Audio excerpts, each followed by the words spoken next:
Namaste everyone. Do you want to know how we learn the concentrations of solutions in our school?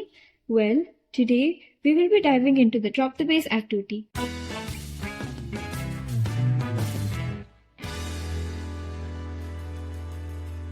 Hey everyone, have you ever wondered what the Drop the Base activity is all about? It's simply the beauty of gradations in actions. Today we are going to explore the fascinating world of volumetric analysis. Volumetric analysis is also known as stratometry. It is a method used in analytical chemistry, which is also used to determine the concentration of a solution in a substance. But why is it so important? Well, it's widely used in various fields, such as pharmaceutical, environmental testing, and food chemistry, to ensure the quality and safety of the products. Before we get into the practical aspects, let's take a look at some of the key concepts and terminology. The analyte is a substance whose concentration you want to determine. The titrant is a solution with known concentration which we add to the analyte. The endpoint is a stage in the titration process in which the reaction is complete, often indicated by a color shade. The equivalence point is the exact point in the titration process in which the amount of titrant added is stoichiometrically equivalent to the amount of analyte. An indicator is a substance that changes color at the endpoint. There are several types of volumetric analysis. The most common ones are acid-base titrations, redox titrations, and complexometric titrations. In acid-base titrations, an acid reacts with a base. For example, titrating hydrochloric acid with the sodium hydroxide using phenolphthalein as an indicator.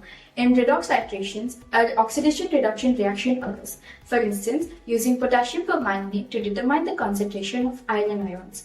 In complexometric titrations, and complexing agents such as EDTA is used to determine the concentration of metal ions.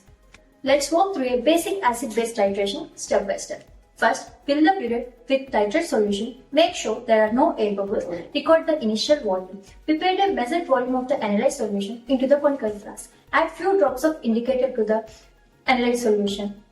Now, slowly add titrant to the analyte while continuously filling the conical flask. Watch for the color change indicating the endpoint. Now record the final volume. And that's it. We have successfully performed the titration. The difference between initial and final volume of the titration will help you to calculate the concentration of the analyte. Suppose we titrate 10 ml of oxalic acid with 1 molar of sodium hydroxide solution and use 2 ml of any of which to reach the endpoint.